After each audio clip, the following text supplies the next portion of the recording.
The Doctor Who Alhambra Podcast. Real Doctor Who fans with real Doctor Who opinions. Hello and welcome to another episode of the Doctor Who Podcast, episode number 400 of the podcast. I am Brett, and joining me on the other side of the pond, however, 399 episodes ago for the first time, and also this time is... Liam, hello. Oh, man. 400. Well, this is 400 Mark 2, isn't it? It is, yes. Let's be honest. We did do a 400 before, and that one is truly lost to time and is irretrievable. So I know. Unlike the first episode that I found on an old computer, and we still have it. It has massive problems because of how I understood editing at the time. It's almost unlistenable. However, this one is extremely unlistenable because while we recorded, you kept on saying you're choppy. I'm like, I'm hearing everything fine. I don't know what you're hearing. And then we finally, upon completion of the recording, every single track on my track that was done through the computer, through StreamYard, was non-usable. You were perfect. But, yeah. So, yeah. Episode 400, part 2 of the Doctor Who podcast. In this episode, we are going to be talking about Big Finish.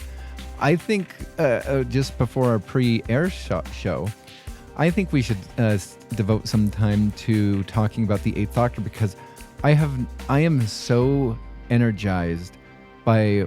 and I've been catching up with some of the Big Finish stuff, but I'm so energized by what they've currently done that I'm all for let's just start pumping out Paul McGann, Sonny McGann stuff and Time War stuff. I never thought I'd be that excited for Time War stuff, but yeah, we'll get into that. We'll also get into again, Doctor Who news. So many obnoxious April Fools articles were coming out. I mean, some of them were so... Like, it was... what was it? Doctor Who TV.co.uk pumped out 3. It was ridiculous. And I'm like, you know what? Just do one. Just do one, and at the very end, say April Fools. They didn't do any. I didn't get tricked by any of them, but it was just like, did you?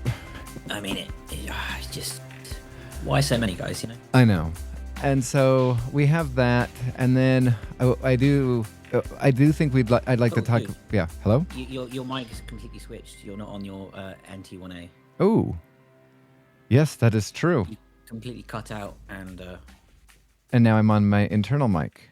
Ew. Yeah, switch back. Holy cow. It doesn't... Oh, God damn it. It doesn't want me to.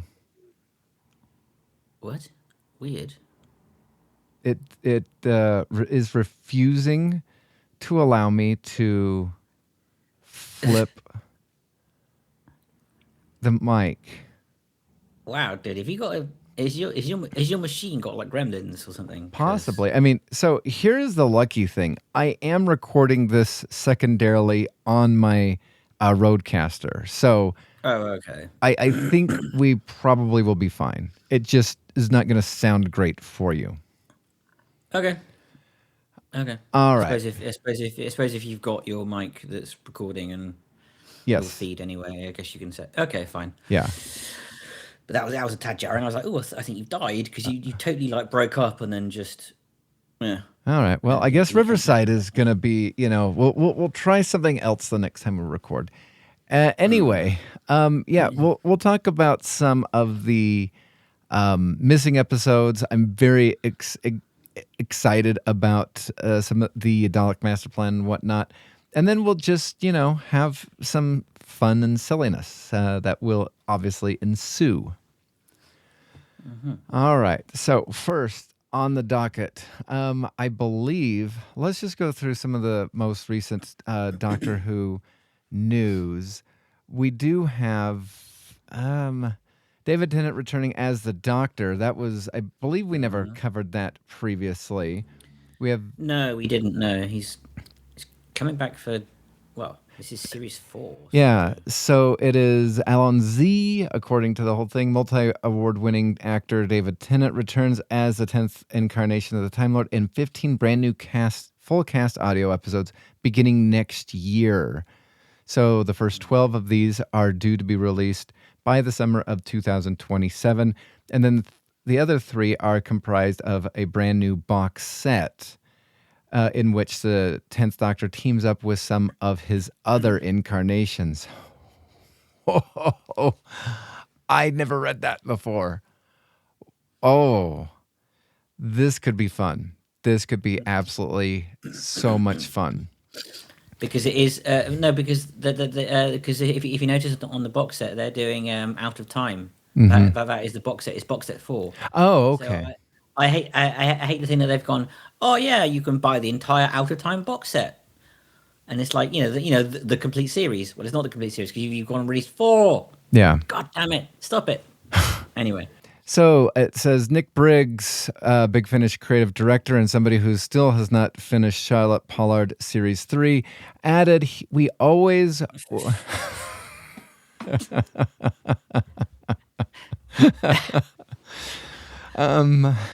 That jab's never going to get old, is it? Not until Series 3 finally comes out. Not until Series 3 comes out. But I mean, that's the real question. What's going to get old first, the jab or the actual release? Exactly. You know what? What's her face? India Fisher. Yeah, India Fisher. She's going to retire from acting. You mean like she's 70? Oh, I finally got round to it. Okay, so Nick Briggs said we're always on the look for David to return. He's such a busy, in-demand actor. Sometimes it's not possible for him to find time to come into the studio.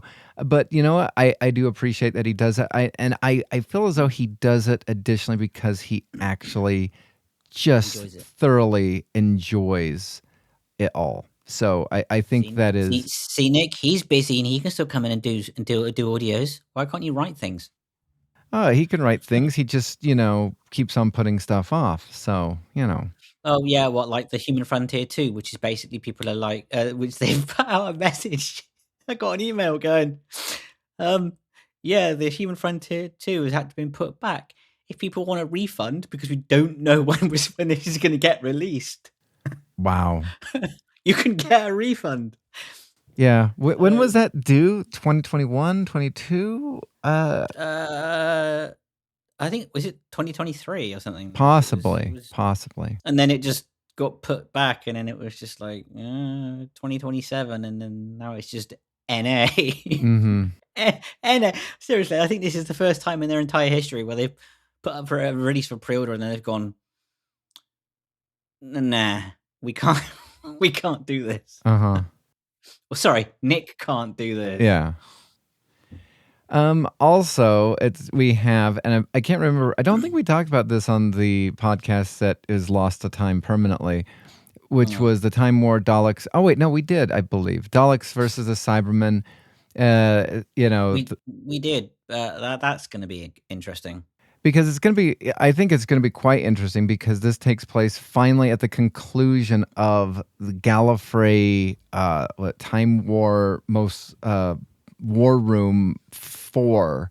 So I think that's going to be quite interesting because I believe it comes out. No, it comes out this year, right? This year, yeah. Oh, okay. Never mind. Well, I mean, it's going to be interesting to see where it slots in. I mean, if it's just going to be one of those just kind of never mind during the Time War type thing. It doesn't come out this year. According on the news page, it's next year. The news page makes tease of it being, I guess, pre-orderable in 2026, which is stupid. Why would you? Yeah, you have a thing and you have a link to subscribe or to pick it up or whatnot, but I don't see on the news page where let's see, all the above. Okay, so the above prices are guaranteed no later than May 30th. So they're going to bump up the price after May 30th? Am I reading that correct? Yeah, of the so once it's been released in 2027 next year. Well, yeah. I mean, but here's the thing. It says all the above prices, so it gives the prices for the box set and the downloadable and the collector's 4-part edition because there's only going to be 1,000 of the box sets being made. All of the above price, including the pre-order and multi-buy bundle discounts, are fixed for a limited time only and guaranteed no later than the 30th of May 2026, not 2027. That's why I thought for a second that it was going to be released in 2027 because there is no release. Oh, now at the very beginning, yeah, there is due to release for March 2027. That is the only time that it is mentioned. It says To be fair, they do mention that on every single pre-order. Thing they put out. Well, I think that's interesting. So does that mean that they could if you pre-order immediately, and maybe it's just because, inflation, all that other fun stuff, the price could bump up even before the inevitable, price bump up when the 2 months after its initial release is over. So there could be actually 2 price bumps up. Is that what I'm reading? Possibly. I don't quite know. I know they definitely increased the price when it comes out, like, for general release. But I don't know the specifics. I suppose I've never really looked into it because I tend to pre-order everything. Yes, you do. I don't really tend to really worry about that. But I mean, it is quite a steep markup, though, if you look at a box set, on general release versus pre-order price, though. Oh yeah. Yeah. So, in fact, if I don't pick up something, I will either, and I hear good things about it, I will either wait for the price to be released, or the sale, or because every so often Big Finish will be like, "Okay, it's going to go down to the original mark price," or you have to wait out for the Big Finishmas sale, which besides them always doing the first 4 issues or box sets or whatnot of the short trips or whatnot, and then of course you have everybody's favorites, those Gershon or Jack Gerson or something like Jack that. Gerson They always do that. So there's 2 days right there. So then from everything else, it's whatever. Yeah. We last time we did talk about in the podcast that is lost to time. We did talk about the Dick Turpin box set that they're coming out with. Oh yeah, which features. You said you were stoked for that. I am, because I'd never heard of Dick Turpin until the was it the Doomwood Curse from the main range? Believe so. Yeah. Yeah. I really enjoyed, not only the Sixth Doctor Charlotte Pollard in that, but I did enjoy the interpretation of Dick Turpin. And I just hope it is just somewhere along the fun, adventurous. No, I think it's going to be a more realistic, grounded. Oh, okay. Well, maybe I'll be less, let's see, than interested then. But maybe I'll just have to wait for it to come out, and then I'll listen for some reviews or whatnot to figure everything out. I don't know. I think it's going to be interesting to have an actual, an actual truer account, of what he actually got up to. So, just from a historical point of view, because I don't know, anything about him. All I know is that he was a real person, he existed, and all that. So, and I know there's obviously quite a lot of comical / comedy type things that goes on surrounding him, but I'm just like, well, why is that? And so I do wonder what he actually got up to, and what his life was like. So it would be interesting to actually have a more grounded story of that. So also within the world of Doctor Who, we do have the First Doctor, Beware of the City of Illusions. This features Annika Wills as Polly, Stephen Noonan as the First Doctor. And again, it's something that and then Lauren Cornelius as Dodo. But here's the thing that, you pointed out to me that, because I didn't see it. I was, the first time it was, oh, hey, look, it's Vicky. Oh, hey, look, it's Stephen. And then you're like, yeah, we're going on a tour of all the companions that are still around with us. And it'll be interesting if they're going to do one with Susan, as well as would they recast or, find another actor who will do Ben and do that? I mean, No. oh, you don't think they will? It seems to be complete. Oh, it's going to be complete? Oh, okay. Yeah. I started listening to the first one with Vicky. I never finished it. It wasn't that I was bored. Oh, but you should. It's good. Yeah, I just not lost interest, but another episode or something like that came up, and Yeah, that was actually a really good release. It ties really quite well into another Doctor Who story, which I won't spoil. But that's good. The Stephen one I started to listen to, and kind of it was really quite slow and draggy. And I think I was listening to it at a time where I wasn't really in a good mental headspace. So for me, it just wasn't gripping me at all. So I might have to get back and re-listen. And I haven't done the Polly one yet. I have, however, listened to the 11th Doctor first box set. The Adventures. They've recast him with Miles Taylor. Really good release, actually. Really, really fun. How is Miles Taylor in comparison with Jacob Dudman? It's hard to tell. I like him. I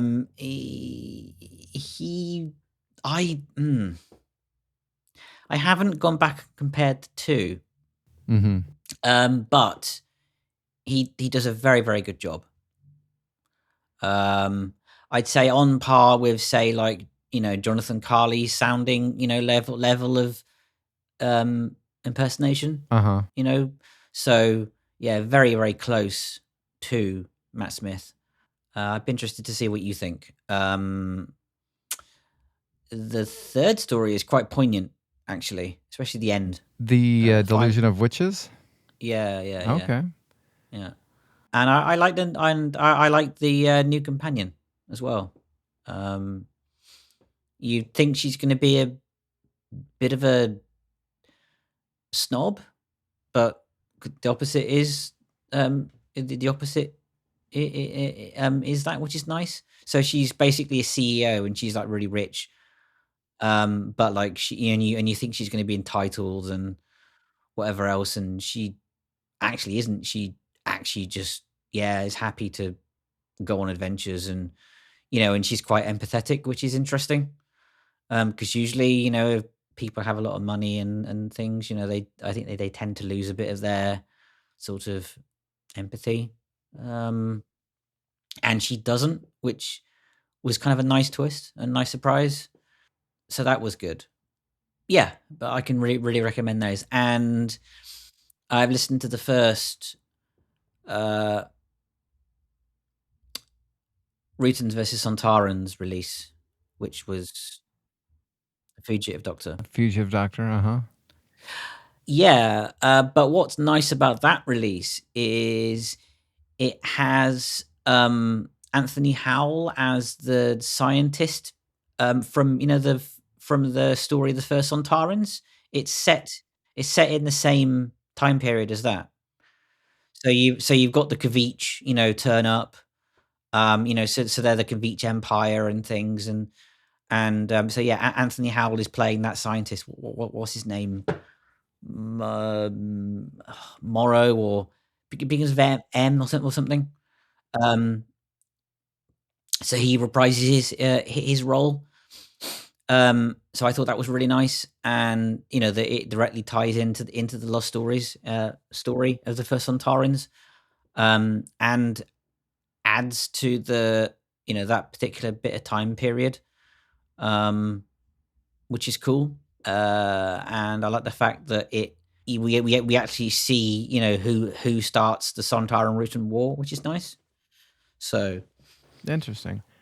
What did you think about the second story? I'm just out of curiosity, because it's called The Tourist Trap by Beth Axford. I ask only because the second story in the 11th Doctor. The Tourist Trap. I'll give you the summary. It says, in an attempt to ease Eleanor into time and space travel, the Doctor takes her to Space Florida.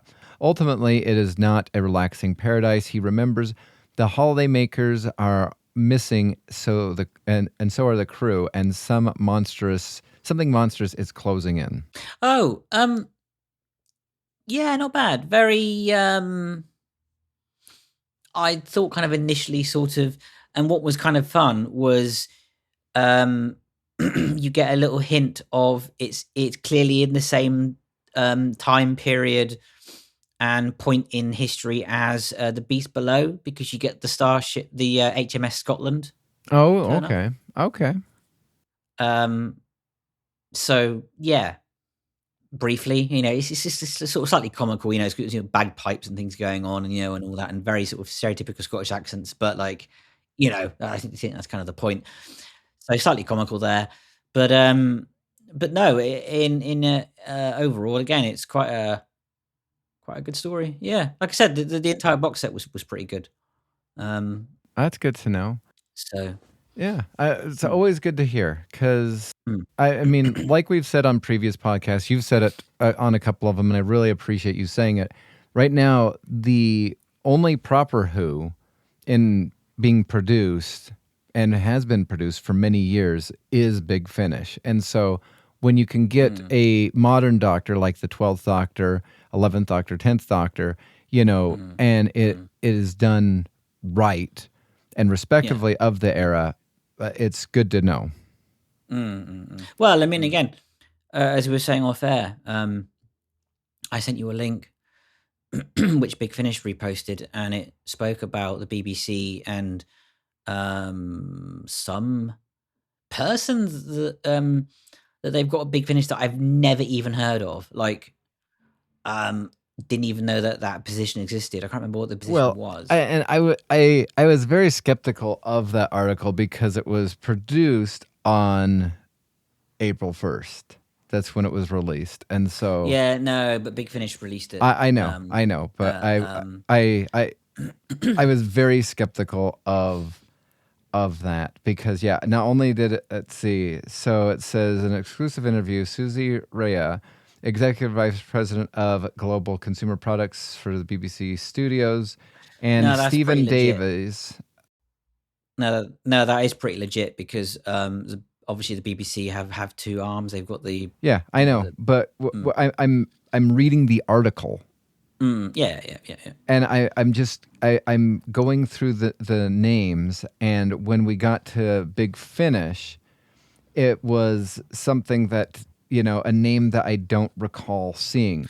So, for example, no, I'm the same as well. I didn't recall it either.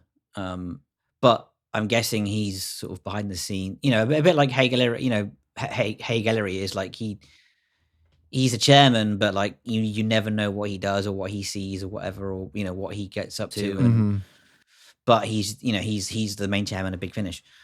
So I think he's kind of like must be a similar sort of thing. Like he's just behind the scenes. No, I just found that interesting that that article in the BBC specifically mentioned Big Finish for once, which is nice. And saying that that's basically Doctor Who at the minute, which is a fair point. So, and that that they've got faith in them and in the writers, because they specifically say, the writers of Big Finish know Who lore. I did sort of laugh at that a little bit. So also additionally, Torchwood's penultimate release, the 99th release in the Torchwood Monthly range, focuses on a mysterious character, Billis Manger. I haven't listened to it yet. Legion has, and he says it's weird, but it's good. Mm-hmm. So according to the synopsis, 3 actors: a washed-up Dermot Lacey, a former grad Dame Matilda Balfour, and the massively successful Roger Cartney are invited into to unite at a theater where they once shared a terrible experience. Here they find themselves tormented by a figure calling himself Billis Manger, portrayed by Colin Ryan. But how does he connect to the Billis previously encountered by Torchwood? And is he an angel, demon, or something else entirely? So I think that's quite interesting that even though Murray Melvin, passed away in 2023, and we've had a couple of, let's see, what was... I haven't listened to all of his releases. I do have. Let's see. Was it Dead Plates that I listened to? Oh no, Dead Plates is amazing. I love Dead Plates. It's such a good release. Let's see. There was Deadbeat. There was the one where he's in the house and he owns the Dead Man Switch. He's the landlord, I think. Yeah. And it's the woman who was getting over the loss of a baby? I think so. Yeah. Then there's the one where on the train. Oh, okay, so the Dead Man Switch is the one on the train. There's Deadbeat Escape, which takes place in the house. There's Curios, and then the last one he did, or there was Dead Plates, and then there's Sigil. Yeah, Curios is the one set in the mine with Colin Baker's daughter. Mm-hmm. The actor, not actually and Sigil, I kind of started and kind of lost interest.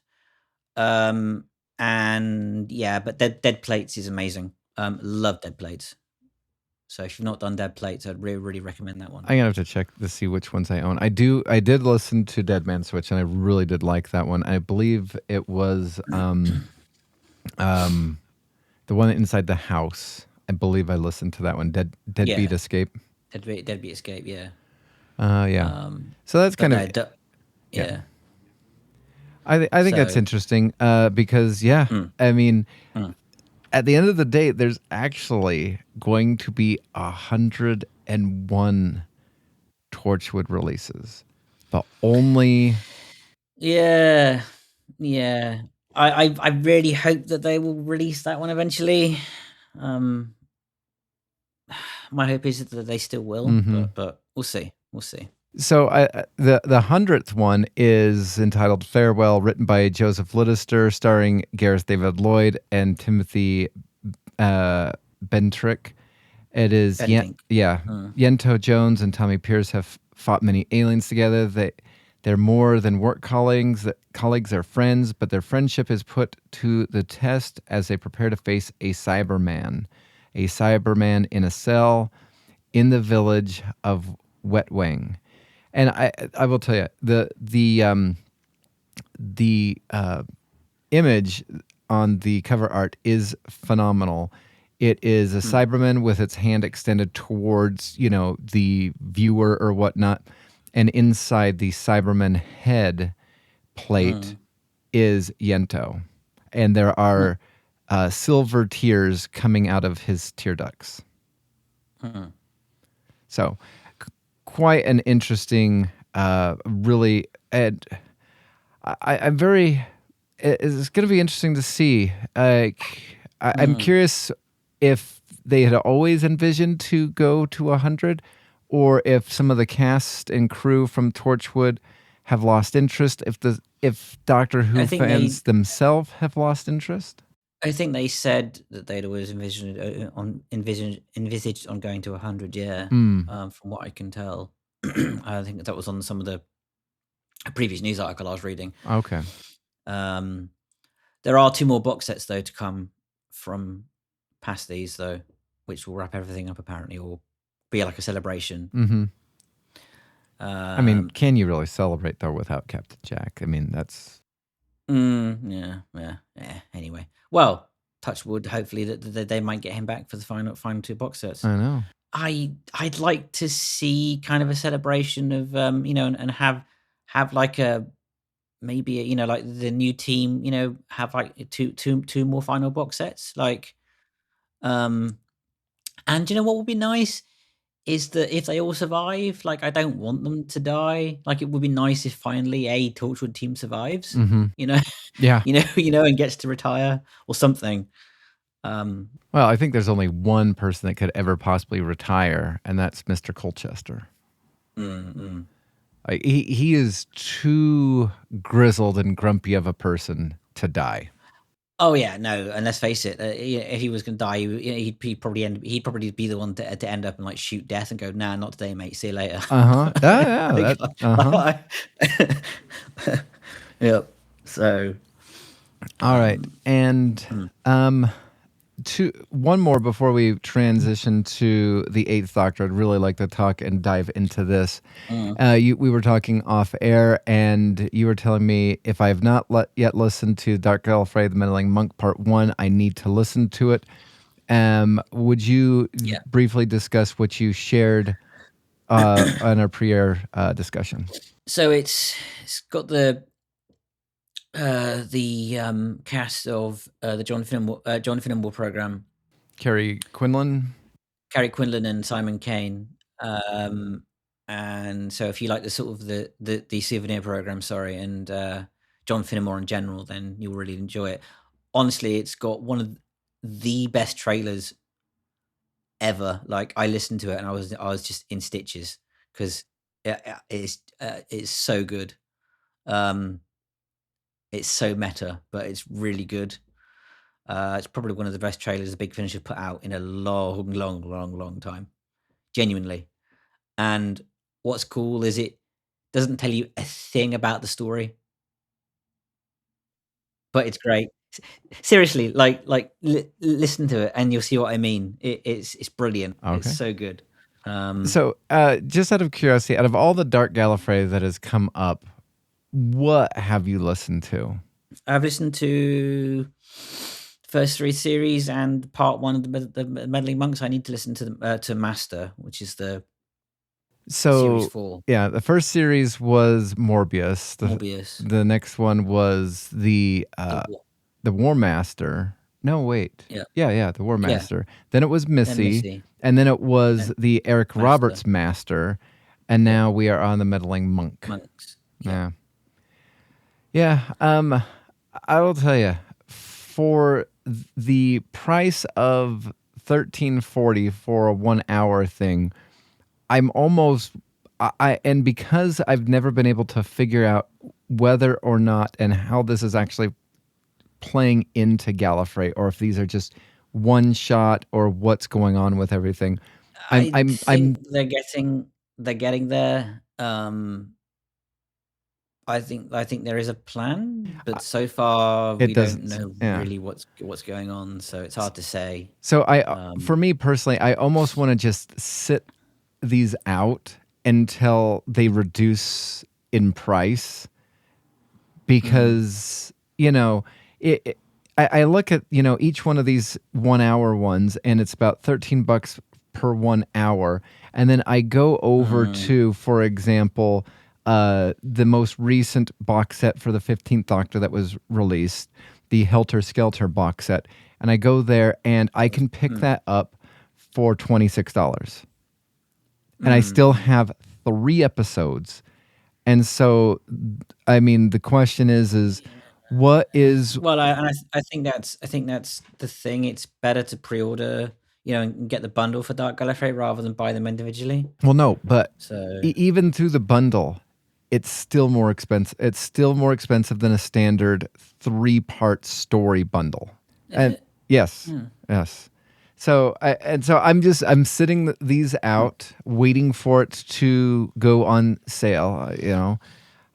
And I don't know if it will get any lower than that initial price. They don't tend to, but who knows? Crazier things have happened.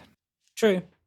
And then one thing that I do want to get to, which will lead us into, actually, we'll just go into the 8th Doctor talk. Daphne Ashbrook is returning to Doctor Who. The 8th Doctor encounters the first face his face ever saw, but is she friend or foe? Find out in Time War Uncharted Branches, an audio drama box set due May 2026. Now, I am almost caught up in all of the Time War Uncharted. I listened to Cass, Time War, Uncharted 1, 2, and I believe, what is this? Is this 3? This is 3, yeah. I'm thoroughly loving this. I want Big Finish to... This is what should have been the spin-off series instead of the War Against the Land and the Sea. Play in the sandbox that is the Time War. There is so much insanity that is going on in this box set with Cass or whatnot. I feel as though there was one cliffhanger from, I believe, box 1 to box 2 that didn't make much sense to me personally, because at the very end of box set 1, I believe, Cass was they were focusing on planes of existence that didn't exist, and it was all because of, I believe, the Daleks, which was a really mind-bending story, which I really thoroughly enjoyed. And then, or maybe it was at the very end of Cass, and then, box set 1 Uncharted or whatnot. Anyway, regardless. And then, both Alex turns to the Doctor, and that they're promising, we won't forget this colony that didn't exist, that will never have existed. Their lives did matter. We won't forget them. We won't forget them. We won't forget them. And then, of course, they forget them. And then they forget who Cass is. And I'm like, wow. And then suddenly at the very end, the eighth Doctor remembers somebody else.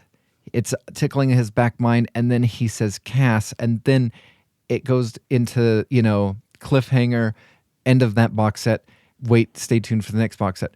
Next box set starts off, and it's not that Cass wasn't in existence or whatnot. She was abducted by Friend. And I felt as though that was really jarring, to have gone from not being able to remember this person because they were working on a planet that legitimately never had life on it until the Daleks accidentally made a mistake, to suddenly they forgot about everybody on that planet, and they even forgot about Cass, which to me meant that maybe she played a harder role into this world or whatnot. And then the next thing was, as she was abducted by Friend, and I didn't like that reprieve of re-meeting Cass, if that makes sense. Yeah.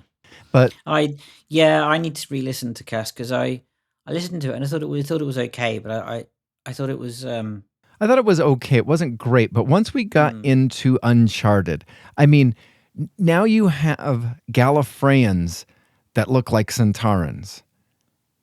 And in box set 2, that's weird. Oh yeah, it was so weird, and it was enjoyable because everything is so messed up because of the Time War. This is the box that you can play in. Alex not only is could be dead, and he knows that he could be dead. He could be living in a reality that him and Susan never went to Earth. There is a reality where he did and he survived, but he has some sort of thing that has paralyzed him from the waist down. And another one's, it's so interesting. Wow, that's pretty dark. It is. It's one of those things where this is what the Time War should be. This is what the war against the land and the sea should have been. Just play around with this sandbox of the Time War, because you can do anything.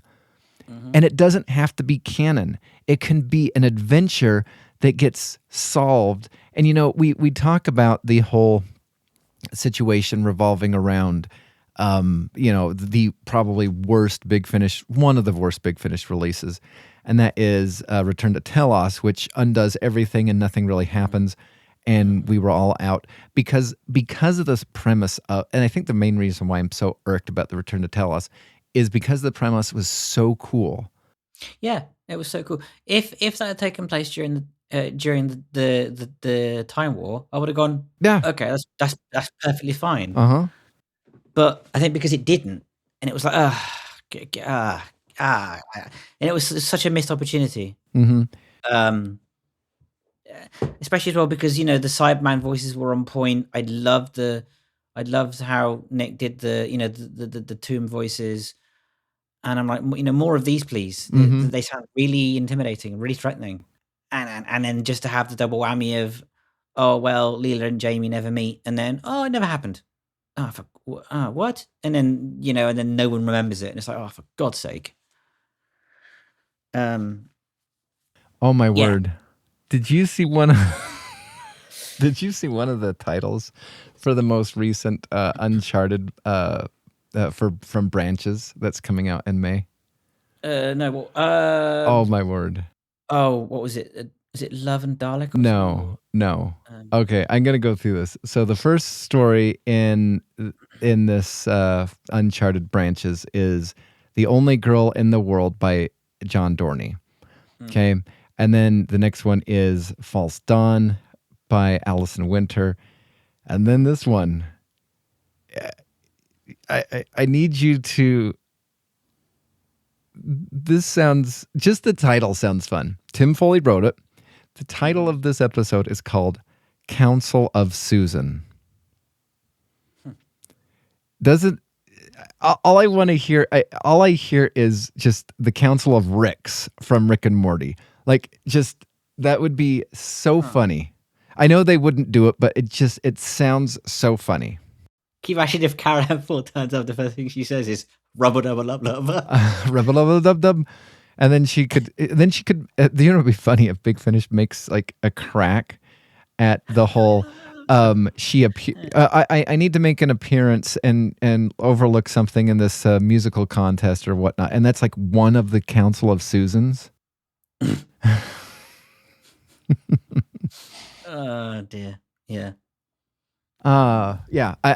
So the reason why I wanted to bring that up is having, you know, I haven't listened to a lot of Doctor Who recently or for a while because I've just been so busy. And then I've found myself, you know, just making time and listening to it. And I will tell you, from, you know, Big Finish's early days, I think one of the better Doctors that they ever did was the Sixth Doctor. The Sixth Doctor in the main range or whatnot has been fantastic. Sixth Doctor in the box sets, less than fantastic. I've not, and same, well, exact opposite with the Fifth Doctor. The Fifth Doctor is okay in the main range. The box sets have been phenomenal. The eighth, at least I'd say. I mean, I think, some of the box sets have been okay. But the Eighth Doctor, we had the very intrigued with him and Charlotte Pollard starting in, you know, the not Sword of Orion, the one before Storm Morning. We had that introduction right there. And then we have all this stuff that led to basically Neverland until we got to Zagreus. And then you had the weird Divergent universe, which was okay sometimes, but most of the time not really. And then we had that weird Mary Shelley one. And then the Eighth Doctor Adventures with Lucy Miller was fine, kind of, at least in my opinion. It was 1 hour. It was okay, but generally not good enough on many instances. And then you had the box sets, which, you know, you had Dark Eyes. I think they probably should have just camped it off at Dark Eyes 1, but, you know, whatever. And then, you know, you had Doom Coalition, which I really enjoyed. Ravenous, which I enjoyed less. And then you had Stranded, which was... don't. A train wreck. But then we started getting into the Time War and the Eighth Doctor, and we got the Time War with the Eighth Doctor with what's her face? She's no longer companion. Bliss. You have Bliss, and then we have Cass, and then Cass is the same companion that he meets in Night at the Doctor, which is really quite interesting. And then we continue on and just take the Time War and put it on its head. And I'm really enjoying it. And, you know, you may have gone and listened to some of the Eighth Doctor with, with the connections and what lies Liv inside. And Helen. And I appreciate that because I really feel as though Stranded just took the Eighth Doctor's cast and crew and just took a dump on it. And I'm curious if they realized, oops, we made a mistake, and then has gone back and fixed some of the things that they needed to do in order to make a really good story with Liv and Helen, because they are good companions. But then on top of that, And on top of that, Big Finish is like, you know what? We should have two storylines going. We should have a Liv and Helen storyline, but we should also have the Eighth Doctor that leads us to Night at the Doctor, which I really like too. Yeah, yeah. Which is interesting because they said that they would never do that. Or at least that. So, and yeah. So, and they still might not. But the fact is we know that their time with Cass is going to come to an end, and that's also going to pose very interesting questions for Alex and what happens to Alex as well. So that's going to be interesting to see how that pans out. What do you think is going to happen to Helen? Do you think she's going to die, or do you think she's going to survive? That's going to be interesting. I almost wish that she'd survive and just kind of go back into, kind of go back into her life as an adventurous. But, she's had this adventure. She's had, she was a kind of a very headstrong woman for what was it, like 1920s or something like that? No, she was the 60s. Oh, 60s. Really? Hell, okay. I thought she was earlier.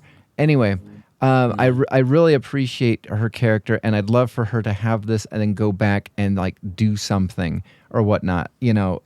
Sadly, you have Chris Chibnall, who has basically tried to, ruin as much, Doctor Who as possible. You could have had her, help create and form UNIT, even though according to the Grand Serpent and all that stuff, it happened even earlier than before.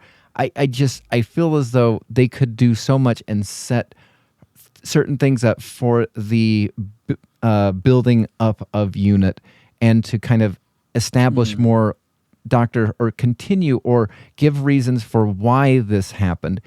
She could, meet up with the brig. She could, do this or something like that. I think it would be so much fun, especially since, they do have, what's his face, who does do the brig. And John Coltrane, yeah. And here's the other thing. I've been going back and listening to some of our older podcasts. I've actually I've re-edited some podcasts back in the, around the late 100s or something like that, because now I have a little bit more technology and editing background, and I've modified them and improved them sound-wise. And I've really had some fun with that too. And in doing so, I've gone back and listened to some other stuff. And one of the things, the Legacy of Time, because we did have that Companion Chronicles Legacy of Time, which that was one that we talked about in the previous podcast that no longer exists. But yeah, I've not listened to that one yet. I need to go back and listen to the Legacy of Time now that it's all out, and see how it really all fits in. I think I would love to do a podcast and break that down, because I have some likes, but I have a lot of like, what the crap was this? But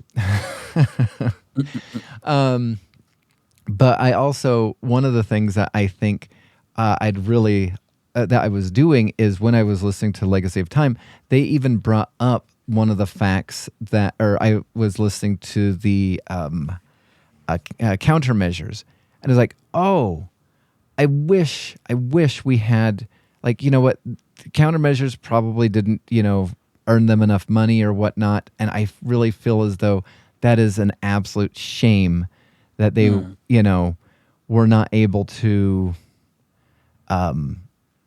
lead into UNIT. Yeah. So yeah. And so I think it would be neat if Helen Sinclair like helped form possibly countermeasures with everybody from the Remembrance of the Daleks crew and stuff like that. But well, Pamela Salem is no longer here, is she? Yeah. So, unfortunately, but yeah, or at least something. She could maybe be like, some part of UNIT or something. Some not desk clerk or whatever, but someone who could advise the brig or something, or someone, or have some intel at least. But hey, who knows? We'll see. And interesting, we get another box set of older Perry this month as well, which is nice. I do like older Perry. So yeah, because that storyline needs to wrap up, doesn't it? Well, not wrap up, but yeah, but, we need to see how she leaves this Doctor again eventually, which would be nice. To see how that ends up, and hopefully maybe she can get a nice ending this time. So yeah. All right. And so from there, what do I want? So Doctor Who TV, besides the whole fake reporting on, they had 3 April Fool's articles that I was like, you know what? Pass off one of them, but could you not do that? Anyway, back on the 2nd of March, they had an article, Doctor Who, Billy Piper reportedly not the next Doctor, searching ongoing as role-branded poisoned chalice. It says, despite Billy Piper's Doctor Who cameo last year, she is reportedly out of the running to play the 16th Doctor, a development that has seemingly intensified the search for a new lead.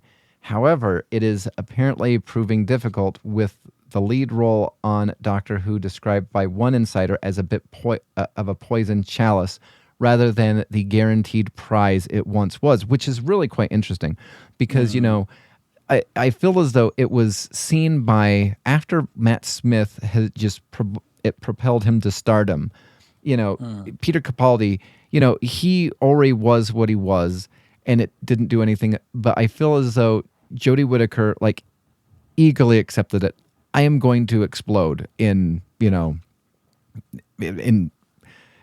popularity and will be in everything, just like David Tennant, Matt Smith, or whatnot.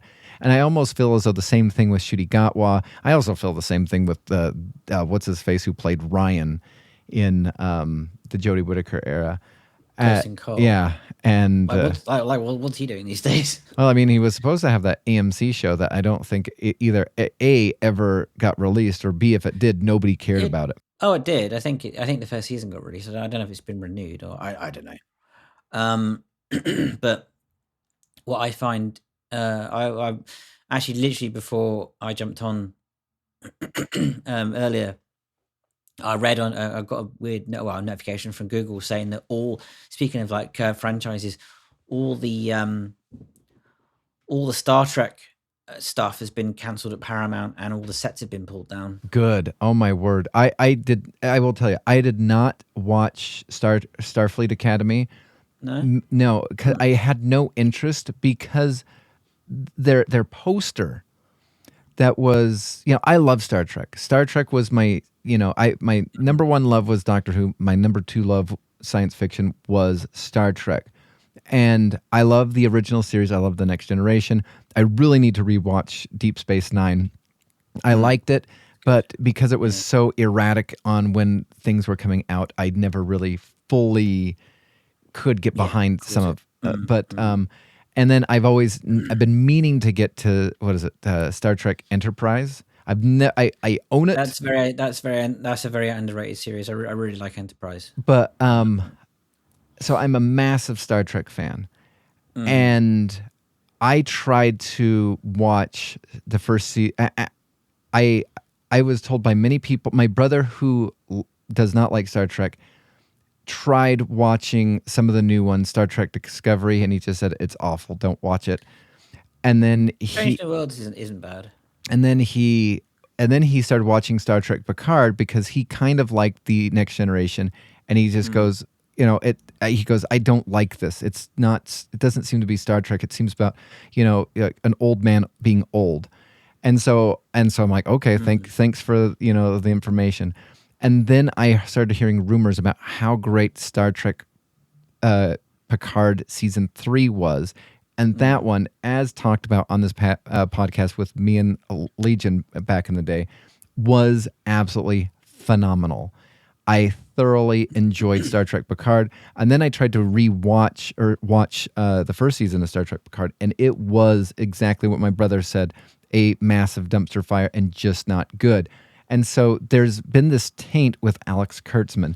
When I saw the promotional picture of basically a teenage love, because that's how the promotional image for Starfleet Academy was. It looked like it was a teenage One Tree Hill, Dawson's Creek, multiple love triangle story within the Starfleet Academy. I'm like, you're missing the point.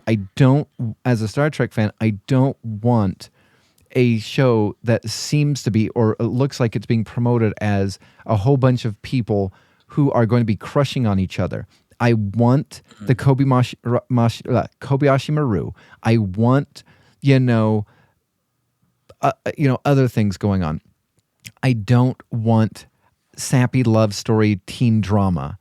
And from some of the reviews that I read, and, again, I'm not going to read the 10 out of 10 reviews because I believe very rarely is something a perfect 10 out of 10.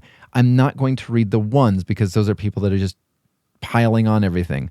I'm going to look at, the 5s, 6s, and 7s to find out what the common theme of is. Yeah. And even the people that liked it as a 7 are just like, but if you're I liked it, but.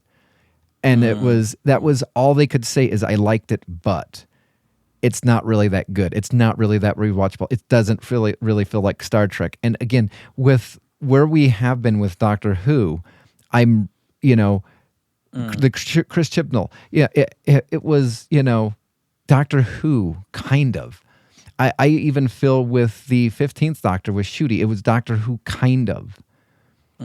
And and because things have been, since Star Trek Picard 3, and maybe I'm not giving it a chance, and maybe that's bad on me, but when your image that you're trying to get people to be interested in it looks like a teenage drama from the early 2000s, I'm going to hard pass on that sucker. Yeah. And so I'm grateful that that's happening, and I'm really hopeful that we can get actually legitimate good stories for not only Doctor Who, but for Star Trek. And again, as I've said before, if things, if they pause Doctor Who for 5 years or so, good. Yeah, it's fine. Mm-hmm. Yeah, I mean, we'll see. I mean, I don't know. It's going to be interesting to see. I mean, from what I can tell so far, there is nothing for Star Trek lined up. So if that's probably going to be a while before that kicks off again. And by the looks of it, Doctor Who. So I guess we'll be a bit starved of TV content at least. Well, unless you count the CBeebies Doctor Who show, which will be interesting to see what they do with it, to introduce it to a younger audience. Whether that's gonna, what kind of that form takes and who they get to front it. But yeah, I think, as we said, I think Doctor Who and Star Trek, I think, are kind of a little bit going to be on the back burner for a while. So, well, thank God for Big Finish in that regard, really. Well, and similarly, and what can we do? I mean, like iTunes has been putting up Star Trek their seasons on iTunes for a really good price. Now I own all of them except for I think I missed out on the Voyager one when it was really a screaming deal, and I already own the Next Generation on Blu-ray, but they're selling those things. I have been rewatching, all of those ones. We have a whole bunch of, new Blu-rays for Doctor Who that's coming out. I have been picking up all of the Star Wars omnibuses from Marvel that take place during the Dark Horse era of the Star Wars comics, because I'm not going to have episodes 7, 8, 9 as the continuing continuity canon. I'm going to have the continuity canon that existed when the true fans, and I sound like a jerk saying it, but and I'd love to hear your thoughts about this whole thing.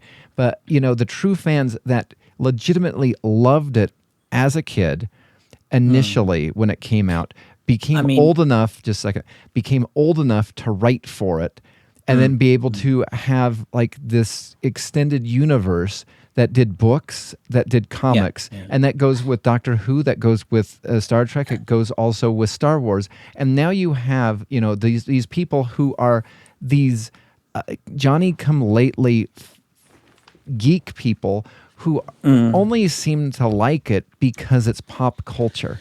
Okay, sorry. I grew up with Star Wars as a kid, so I grew up reading. My real first introduction to Star Wars, bar the movies, was the Yu Zhongvong era of Legends. So you had the Vector Prime book and first trilogy, and I don't know how much of Legends have you read, or have you? Well, so here's the struggle. As I look at my comic omnibus ones, I have, and I've been doing my research on it because I want to do it right. So I have the Tales of the Jedi, which is supposed to take place well before everything. Yeah. Then I have the Rise of the Sith, which is a one omnibus. Then there is two omnibuses that are scheduled to come out revolving around the Clone Wars. And now I finished my let's see, I love the Old Republic. Oh, the two Old Republic omnibuses that I have, fantastic. What are they? Are they actual books or are they comics? They're comics. Oh. Yeah, okay. I don't have any. I have some audiobooks, but I don't really have any. You should read the books. They're if you've enjoyed the old. I love the Old Republic. It's my favorite era of Star Wars, and I'm just like, what Disney do? What are Disney doing? The Old Republic would be great because, it's so far before everything. You could do what it needs is like Game of Thrones meets Star Wars. Like that's what I want to see. I want to see hundreds of Jedi and Sith just battling it out, like and then have all the intrigue of the Sith Empire and the Jedi, Jedi fighting back, and the Brotherhood of Light, and all of that. Like I love that era. It's such a cool era of Star Wars. And you've got characters like Revan, of course, who's really pivotal. As well as other key characters, but again, Revan is a really fascinating character. And for me, like I said before, I grew up with Star Wars. I grew up with the EU, and I grew up with the Yu Zhongvong era. Again, quite a dark era. A lot of people didn't like it. I thought it was, because people are, it's a bit edgy, it's a bit dark. It's it's Star Wars trying to be adult, but like. I liked that because it was like, well, you have all of these gritty kind of, worlds and planets and underworlds, but like it all seems a bit, dumbed down almost, So it's like, yeah, it should be a bit more realistic, be a bit more gritty. So for me, the Yu Zhongvong era, I think is a really cool era and has some really cool storytelling and takes Star Wars in a really interesting direction. And plus, they go up against the Jedi go up against a really interesting enemy that they have to face. And I just thought it was a really cool era. So if you've not read the new Jedi Order stuff, I would really recommend it. It's a really good era. Starts off with Vector Prime, goes from there. I like the new Jedi Order because basically it's read it because it's kind of like what 7, 8, and 9 should have been. It's Luke basically remaking the Jedi Order. There's some really interesting Jedi characters and storylines, within the, in there. So, and you've got, you've got Thrawn again, obviously, because of Thrawn. Not I say again, Thrawn was one of the characters that Timothy Zahn wrote about, and that's what got people into Star Wars, and it got really popular. Same with Admiral Pelion. He was created, I think, by Timothy Zahn. I could be wrong. And yeah, it was and him and Admiral Dada. Okay. So instead of just listening, so do you think? So the question is, are we bad people for saying current era not good because the people that are writing it are either A, not really true fans, just writing to do it because it's pop culture, or B, they just don't get the characters, or C, you have Disney trying to pump in as much money as possible and just trying to get the wow factor. Honestly, I think it's a little bit of all three. Mainly, I think it's because I'm not even just speaking for Star Wars. I'm including all of this with Star Trek, and Yeah. I think mainly because it's a lot of it is the money. So again, you've got Disney trying to, or different people at Paramount trying to put their mark on it again and make it kind of quote unquote progressive, but it doesn't need to be. If it's written well, then the stories are enough. You don't need to be overly obvious about being so extrovert in regards, quote unquote, being progressive. That's what I mean. I can really, I can point you towards some fantastic Star Wars novels that I would really recommend you read, because genuinely, they are really good novels, and again, it's like Doctor Who. There's over 100+ novels in the Star Wars Legends stuff. And of course, yeah, there's some crap novels and stuff, and not everything in continuity kind of gets carried through. But like, there was more of a continuity in Legends because it was going through George Lucas initially, and then filtered down to people that knew the universe and knew Star Wars. For example, so it wasn't just being signed off on people that didn't know anything about the universe. It was going through him and then through other people at LucasArts who knew the Star Wars and the characters and how things should be, and so there was a whole process which I think we've lost because of big executive corporations like Disney. So, and that's obvious because if you look at, say, something like the BBC or even parts of Star Trek, you can see that they just don't really understand the point of the show sometimes, and the characters and how they're portrayed and what the point of the actual show is, which is a problem. So I think it's a little bit of all three. It's kind of a multi-factor type situation.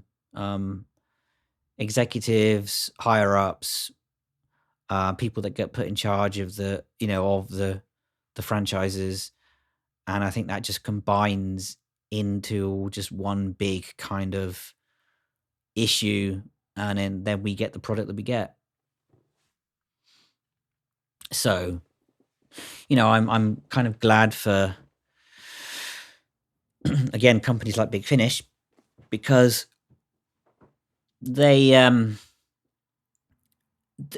they've been allowed the sort of freedom from the BBC to continue writing 95% of the time decent Doctor Who, and well, not just decent Doctor Who, but just decent stories generally.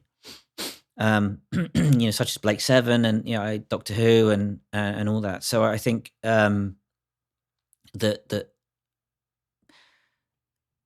I think we're lucky in that sense that we have such a good bunch of writers, and this is why I'm kind of very intrigued by the new possibility of the new Blake Seven show, because it's being helmed by Jason Hay-Gallery. So, and I'm glad that it is, because I don't think if it was, I don't think I'd be very wary of it. But I think because it's being chaired by him, and he obviously loves Blake Seven, because obviously we've obviously been producing the audios for ages. So I think he'll treat it with the respect that it deserves. Because I think until they sort out the Doctor Who situation, whatever form that now takes, BBC's kind of lacking in almost a brand and almost a TV show that people can get their kind of teeth into. Like, where are the days of, like the Merlins or, yeah, shame about the last couple of episodes and how it ended. But I mean, where's like you sort of like your Merlins, or like your what other BBC shows were really good? I liked the first couple of seasons of the Robin Hood before the main actor that played Robin Hood was like, I'm too good for this, and he left, and then he was like almost never seen again. No, Robin stayed on, I think, for all the No, he wanted to leave. That's what. Right. Oh, okay. Huh. Because they did like 5 series of it, I think. No, they did 3. Oh, is it 3? Okay. I believe they did 3. So yeah, like I think, and again, I think streaming has something to do with it, and obviously how we consume media and consume TV. But I think we've lost that kind of, not primetime TV, but that sort of like flagship sort of series or era of TV that people can really get behind. I mean, look at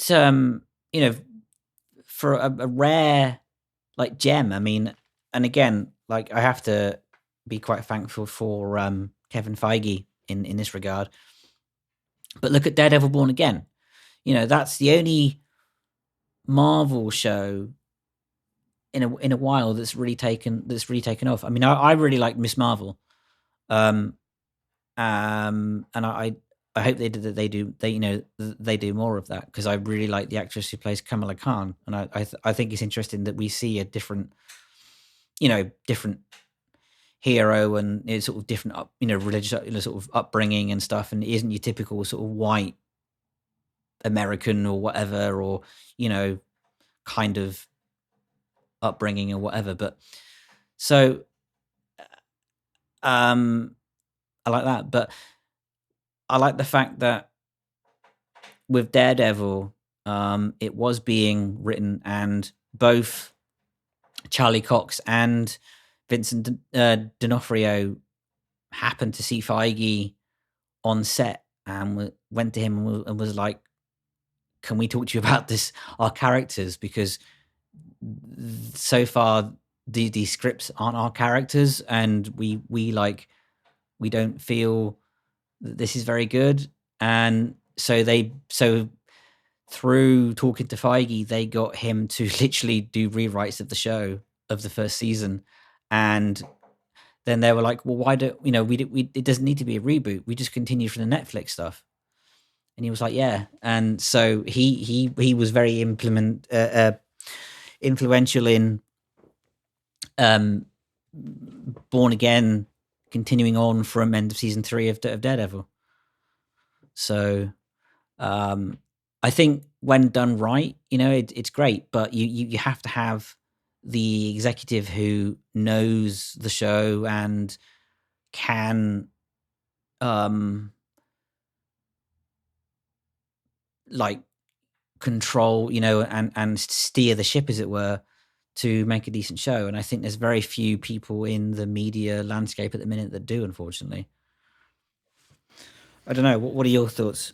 Yeah, I mean, I think, it's so great when, actors who have played the role know when their character doesn't sound genuine and like themselves. And I wish, and, when you're talking about how, corporate overlords like Disney and stuff like that, rule and change and alter certain things because of, either their own hubris in believing that they're smarter and better than whatever. But you also have, it reminds me of the Futurama, where they had a computer board for what people will like, and all they had was dice, and they would roll it, and they're like, oh, it looks like reality shows are back in style, and then just kind of move along. Because I feel as though at times that's what, that's the only thing that makes sense of anything is the insanity of these people who are put in charge of everything, but they don't know what's going on. Similarly to, and it's really quite interesting, in one of these special features on the Uncharted, they were talking to a couple of writers who wrote for, I think it was season 1, season 2 of Uncharted, and multiple times they brought up, I really did my homework. I am a big Doctor Who fan. I wanted to make sure that this made sense and that these people sounded right. And then when you think about what has happened with Phase 4 and stuff of Marvel for the movies, is the executives go, okay, I want you to write a story featuring Captain Marvel. I don't want you to do any homework. Chris Chibnall famously, I don't want you to do any homework. I want you to just play Doctor Who the way you want to. I don't want you to know any background. I don't want you to do this. I just want you to just... And it's so obnoxious when they think that they're greater than the fandom. And then to go back to something that we've talked about previously and whatnot, there was that article that we referenced in the podcast that is lost to time with RTD complaining about how toxic Twitter is and whatnot. And yeah, it is. But you know what? So is all of social media. And, well, just one second before you jump in. Because here's the problem, is I feel as though for the past couple of years, people have made decisions because of the loud voices on Twitter, the loud voices on this. And then when you have ulterior, beliefs, people will get attacked for their ulterior beliefs. You're just not a true fandom, blah, blah, blah, blah, blah. And they don't want to hear anything counter to what they believe. To what they believe. Yeah, however, it's the whole echo chamber thing. Yeah. And so you see back in the 11th series of Doctor Who, everybody was intrigued. The ratings were off the chart. And it slowly declined because, again, the show didn't seem to feel natural. The writing was not good. Some of the acting was not good. It, got another bump up, I believe, kind of because of, what's his face? That played the... Bradley Walsh. No. At the very beginning of, not Spyfall, the 12th season when they had... who was the guy that... Stephen Fry. Stephen Fry. I feel as though people wanted to see Stephen Fry in Doctor Who, and again, it was a series 1 or episode 1 of the next series, and then it just dropped. And then Flux, it never came back. And then you had the Star Beast, and then it went from that to Wild Blue, and it dropped. And then it went to the Celestial Toymaker one, which was supposed to reveal the 15th Doctor, and it never bounced back. Church on Ruby Road, it never bounced back. And I feel as though people were making an RTD Part 2, not Part 1, Part 2, and Chris Chibnall were making Doctor Who, and I believe Alex Kurtzman was making Star Trek, and Disney is making Star Wars for the loud people that are wanting this, and this in their show. However, when people don't watch, because I mean, you could say, okay, Nerdrotic might have a followers or whatnot. He has about 1 million people that watch his show. Do you really think 1 million people less that I would guess don't watch his show or don't watch all the shows that he likes, turned it off, and that took everything down? I don't. There might be like, a 500,000 of viewership drop or whatnot, but to say that those people that are complaining on Twitter, on Facebook, on YouTube or whatnot, on Instagram, are the reasons why everything is failing, I find is so short-sighted. It is the people, and here's the thing that everybody needs to understand, that I believe fully. I've heard it multiple times. In fact, it's there's a comic podcast that I like to listen to. He, at one point in time, used to own a comic book store, and he would get people annoyed, or not. He wouldn't annoy people, like, the comic book storylines, some of the writing or whatnot, the directions that they were going. Those people would get annoyed, but they would complain to him, but they would still be purchasing the product. However, he says it's the people that don't complain that stop coming in. And that's the problem with all of this, with Doctor Who, with Star Trek, with Star Wars and whatnot. It's not the people that are complaining that are the problem. It is the people that aren't complaining that are just silently going away. And I think that's, and there's multi aspects to it. Is there way too many box ticking? Yes. Is the box ticking greater than the actual story? I believe yes. Are there bad writing? Yes. Are there bad casting? Yes. When you take all of those into consideration, I feel as though that is what is causing so much, revolt in pop culture. And I think part of it is due to the fact of what these big corporations are doing.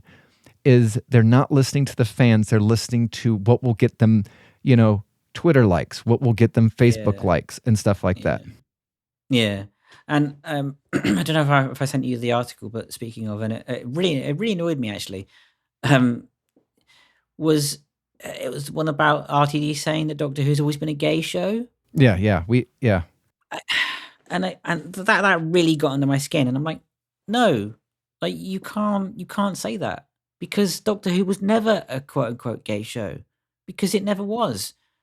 You've made it a gay show because you've put your mark on it, and you're the one doing the storyline. So yeah, of course it's a gay show, because, in quotes, because you're the one writing the storylines a lot of the time, and you of course happen to be a gay man. So I'm sorry, but no, it's not a gay show. And the one thing that I always liked about Doctor Who, and it, again, you can have gay characters, and gay storylines, perfectly fine. But to say that it was a gay show is complete. Like, again, you're trying to change history. No, it was never a gay show, because at the time in the 60s, unfortunately, it was still a crime to be gay, right?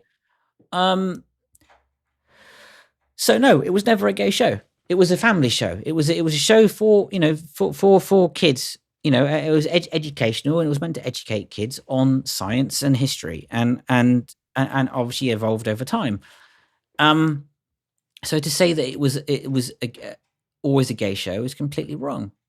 And it annoyed me, because it was like, because Doctor Who's always got through, got me through sort of dark times and stuff, and periods where it's helped, and that's the thing. It's always been a show about being different, and it's okay to be different, and the main character, again, clearly isn't gay. He's clearly not interested in anything sexual whatsoever. Like never has been. Like sex is a, it's an alien, and sex to him is an alien concept, right? He understands it but doesn't get it. Do you know what I mean? Like, and that, so to say that it's a gay show, well, I'm sorry, but you've missed not the most important point about the show, but one of the kind of important points about his character, potentially, because his character has always kind of been the outsider, the rebel, the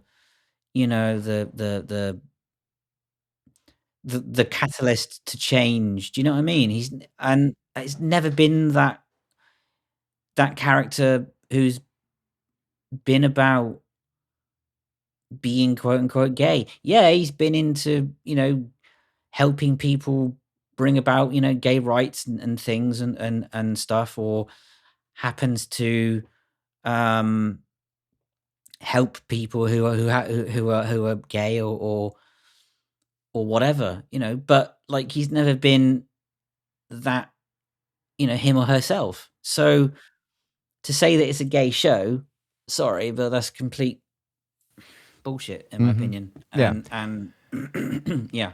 Well, I mean, we should have, he even said that that's how we, like, it's so interesting because I believe because of the,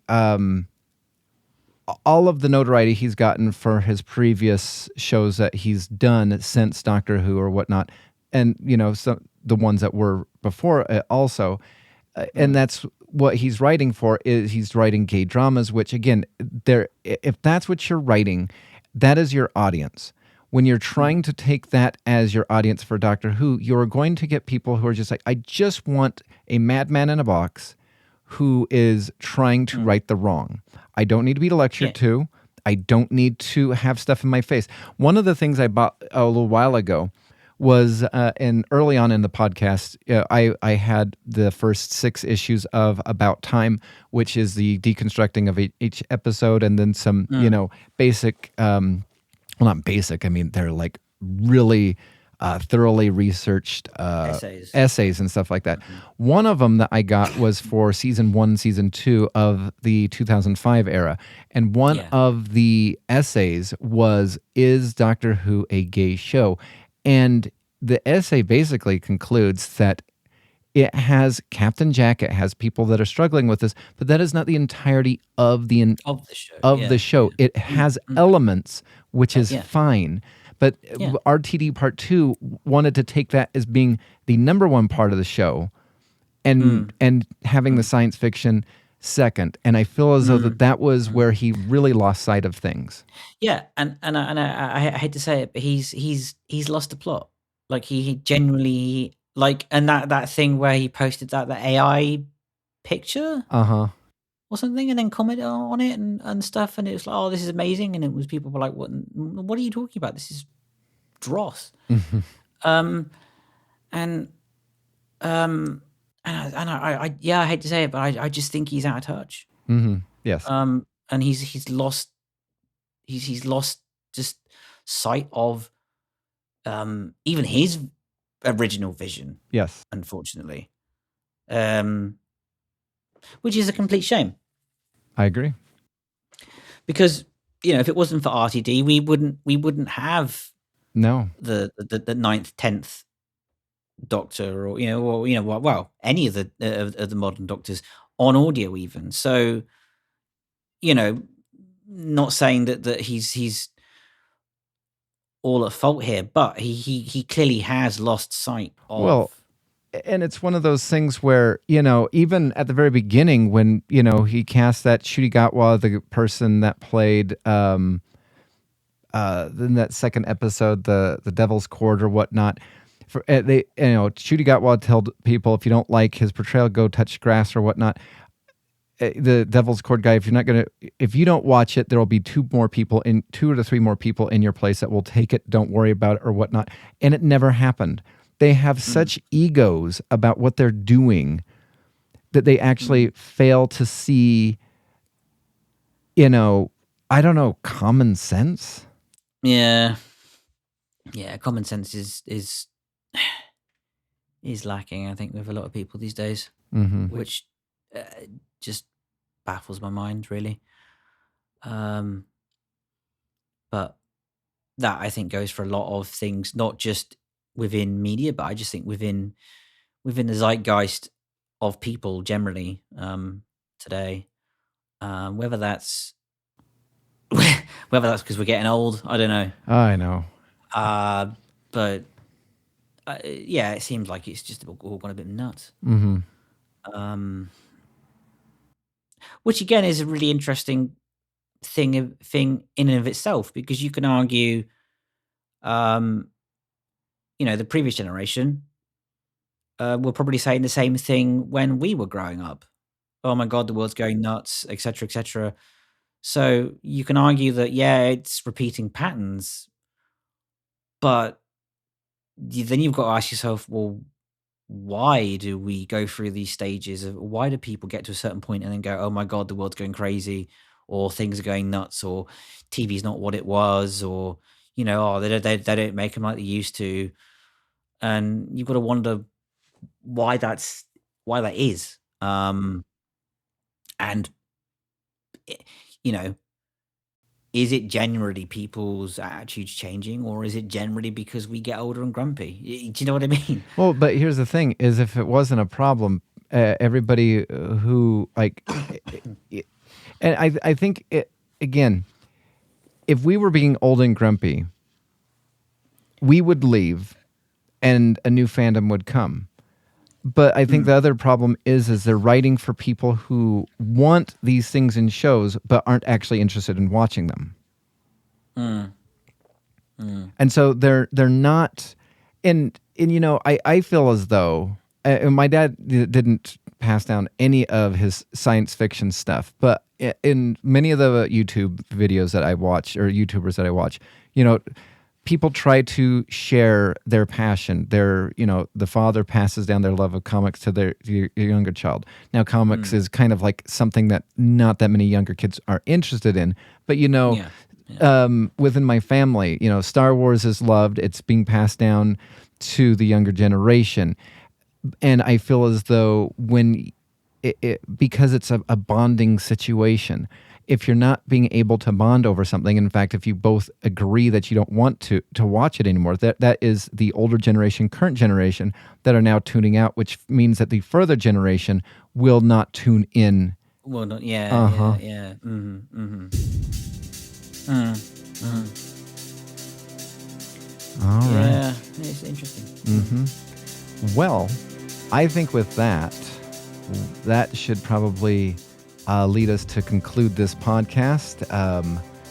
I've had a fantastic time. I hope you did too. Yeah, it was good. All good right. to finally get this down. Mm-hmm. Second time's a charm. Yep. And I guess we'll be back for more going forward. Yes. So. You have been listening to the Doctor Who Alhambra Podcast. Doctor Who is owned and trademarked by the BBC. Doctor Who Alhambra is not affiliated with the BBC or Big Finish. No infringement is intended. Visit our website at alhambrapodcast.weebly.com or email the show at alhambraaudio@gmail.com. Tweet us at Alhambra Podcast. That is ALHAMBRA Podcast. Thank you. Oh, did it? Wow, what the hell? What's going on? I think it's your machine, bud. It's definitely got something going on there.